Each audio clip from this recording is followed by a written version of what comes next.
بھارت میں شائع ہونے والی کتاب کالکی اوتار نے دنیا بھر میں ہلچل مچا دی ہے۔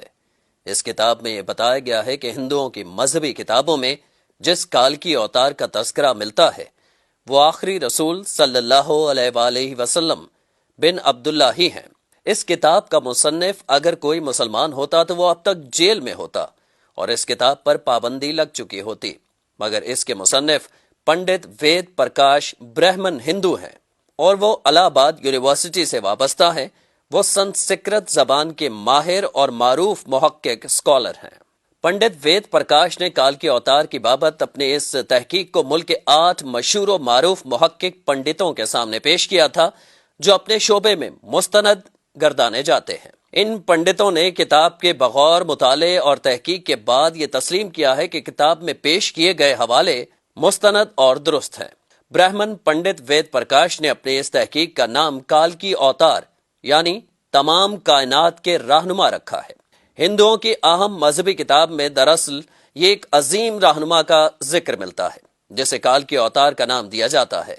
سو پنڈت وید پرکاش گہری تحقیق کے بعد یہ دعویٰ کرتے ہیں کہ اس کالکی اوتار سے مراد حضرت محمد صلی اللہ علیہ وآلہ وسلم ہیں جو مکہ میں پیدا ہوئے۔ چنانچہ ان کا کہنا ہے کہ تمام ہندو جہاں کہیں بھی ہوں ان کو اب کسی اور کالکی اوتار کا انتظار کرنے کی ضرورت نہیں ہے، بلکہ اس کے لیے انہیں محض اسلام قبول کرنا ہے اور آخری رسول صلی اللہ علیہ وآلہ وسلم کے نقش قدم پر چلنا ہے جو بہت پہلے اپنے مشن کی تکمیل کے بعد اس دنیا سے تشریف لے جا چکے ہیں۔ اپنے اس دعوے کی دلیل میں پنڈت وید پرکاش نے ہندوؤں کی مقدس مذہبی کتاب وید سے مندرجہ ذیل حوالے دلیل کے ساتھ پیش بھی کیے ہیں۔ نمبر 1، وید کتاب میں لکھا ہے کہ کالکی اوتار بھگوان کا آخری اوتار ہوگا جو پوری دنیا کو راستہ دکھائے گا۔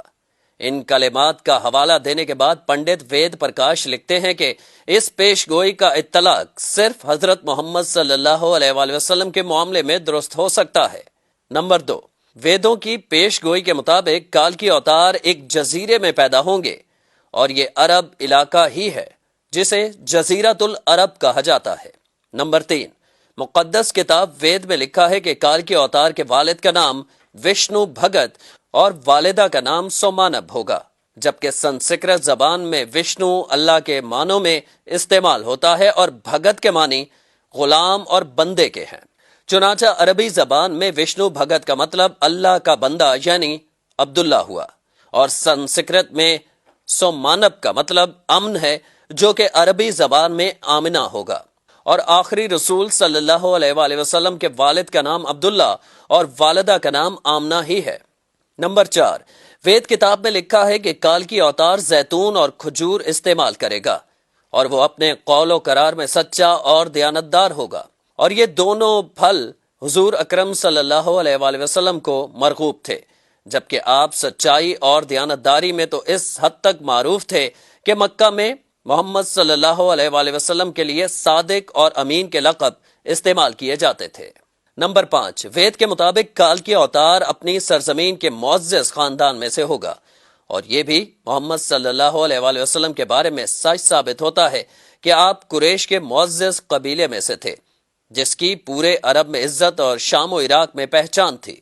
نمبر 6، ہماری کتاب کہتی ہے کہ بھگوان کالکی اوتار کو اپنے خصوصی قاصد کے ذریعے ایک غار میں پڑھائے گا۔ اس معاملے میں یہ بھی درست ہے کہ محمد صلی اللہ علیہ وآلہ وسلم مکہ کی وہ واحد شخصیت تھے جنہیں اللہ تعالیٰ نے غار ہرا میں اپنے خاص فرشتے حضرت جبرائیل کے ذریعے تعلیم دی۔ نمبر 7، ہمارے بنیادی عقیدے کے مطابق بھگوان کالکی اوتار کو ایک تیز ترین گھوڑا عطا فرمائے گا جس پر سوار ہو کر وہ زمین و آسمانوں کی سیر کرائے گا، اور محمد صلی اللہ علیہ وآلہ وسلم کا براق پر معراج کا سفر اس پیشگوئی کا مصداق بن کر اسے آپ کی بابت ہی درست ثابت کرتا ہے۔